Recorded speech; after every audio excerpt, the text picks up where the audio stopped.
Selamat malam, salam sejahtera. Terima kasih karena bersama dengan saya di Nazilin Unity Channel. Malam ini ada satu isu yang paling kita tunggu-tunggu.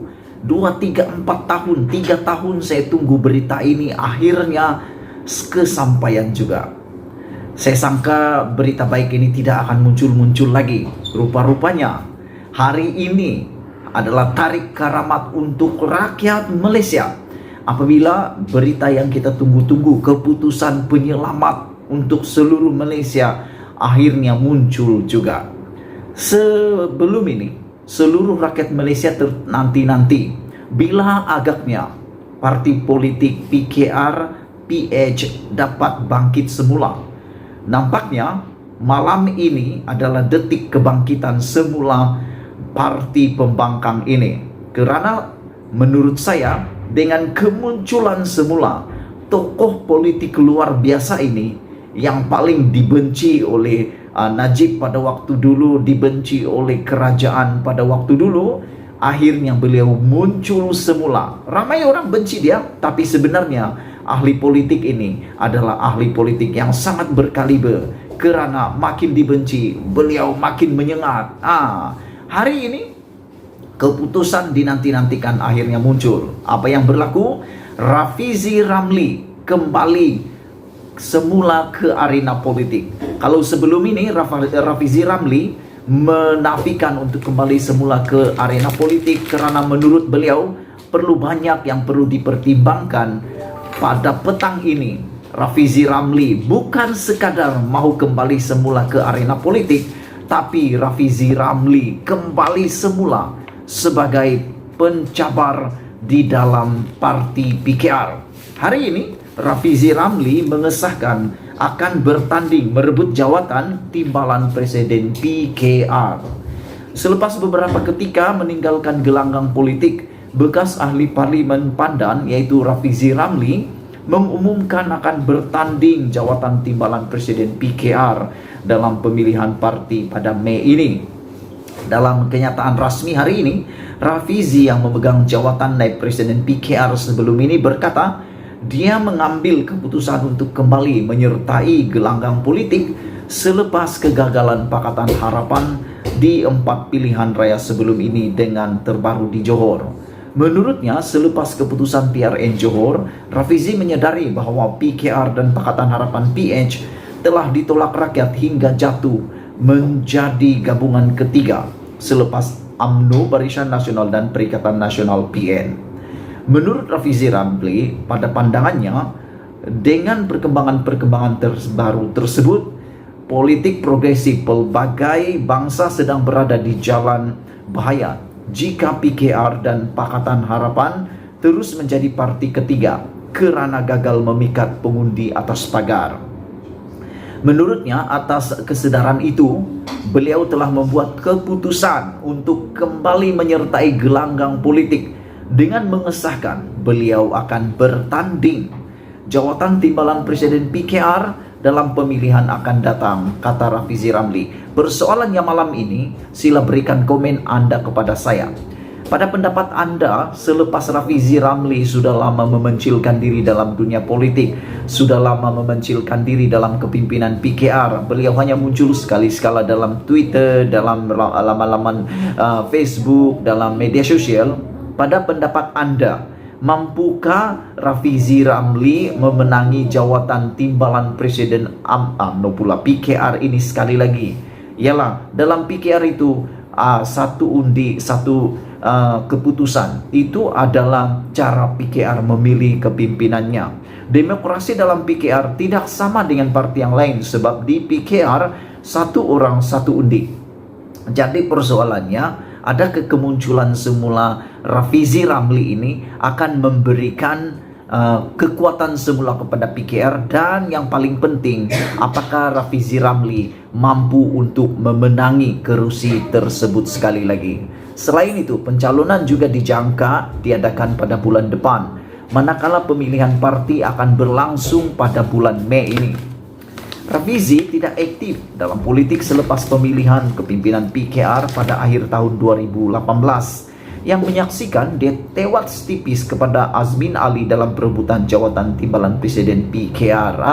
Rupa-rupanya sebelum ini Rafizi Ramli pernah bertanding, tetapi beliau tewas dalam pertembungan dengan Azmin Ali, dan Azmin Ali mensia-siakan kesempatan itu, peluang itu untuk memimpin PKR. Bahkan beliau telah menjadi pengkhianat utama dalam parti PKR. Beliau telah lompat parti, menarik sokongan kepada Pakatan Harapan, membawa beberapa orang pengkhianat bersama beliau, dan akhirnya sekarang beliau bersama dengan Parti Bersatu. Dan ada berita hujung tahun lepas sampai hari ini belum lagi ada keputusan. Kononnya Azmin Ali akan bersama dengan Zuraida menyertai Parti Bangsa Malaysia PBM.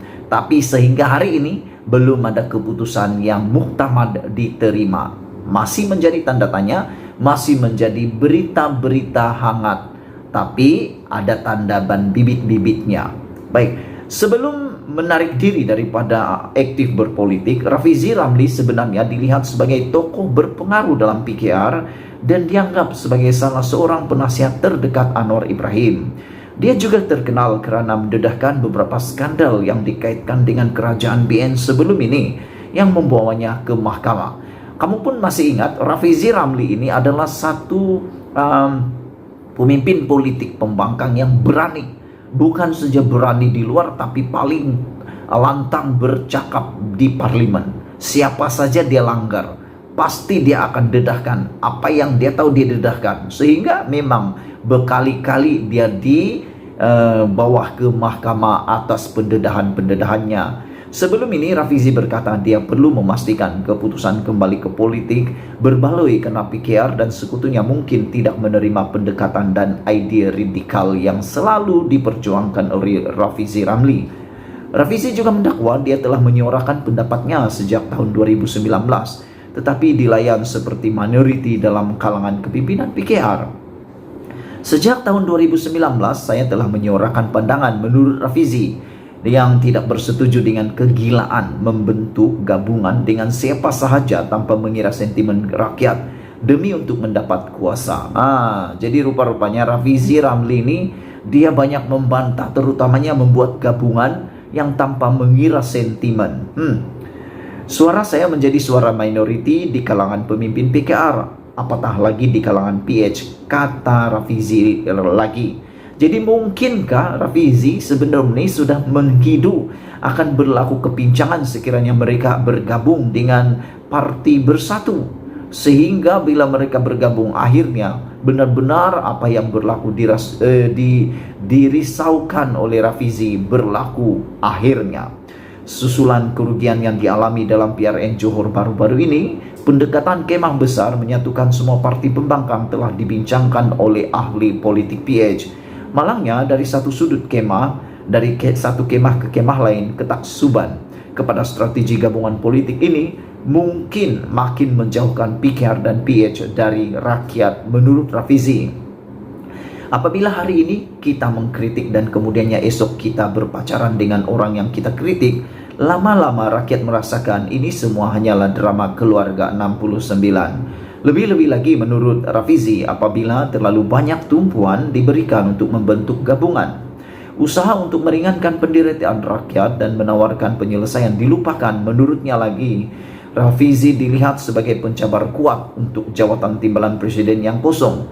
Kali terakhir disandang oleh Azmin Ali yang dipecat susulan langkah Sheraton yang membawa kepada kejatuhan kerajaan Pakatan Harapan pada tahun 2020. Walau apapun pandangan Anda, sila tinggalkan komen Anda dalam keputusan Rafizi Ramli yang betul-betul memejutkan Malaysia. Saya sebagai pemerhati politik, saya sangat terkejut dengan keputusan Rafizi Ramli, dan saya juga mengalu-alukan kedatangan semula Rafizi Ramli kerana mungkin ini adalah spark point ataupun titik di mana PKR atau PH akan bangkit semula, pembangkang akan bangkit semula. Macam yang saya cakap sebelum ini, saya menyokong kerajaan, saya pun menyokong pembangkang. Mana yang baik itu yang saya sokong, dan paling penting perlu ada pembangkang yang kuat supaya ada semak imbang yang baik. Kalau pembangkang lemah, pasti kerajaan akan bekerja tidak sungguh-sungguh. Tapi kalau pembangkang kuat, semak imbangnya kuat, pasti kerajaan akan bekerja dengan lebih baik lagi. Sekian dulu ulasan kali ini. Sebelum kita berpisah, sila tinggalkan komen Anda. Adakah Rafizi Ramli akan membuat impak besar kepada PKR, atau dia hanya seperti biasa-biasa? Soalan yang kedua, mampukah Rafizi Ramli memenangi kerusi timbalan Presiden kerusi timbalan Presiden PKR yang ditinggalkan oleh Azmin Ali? Karena nanti mungkin ada pencabarnya. Adakah Rafizi akan mampu memenanginya selepas kalah pada Azmin Ali sebelum ini? Sila tinggalkan komen Anda. Sekian dulu perkongsian malam ini. Kita jumpa lagi. Bye-bye.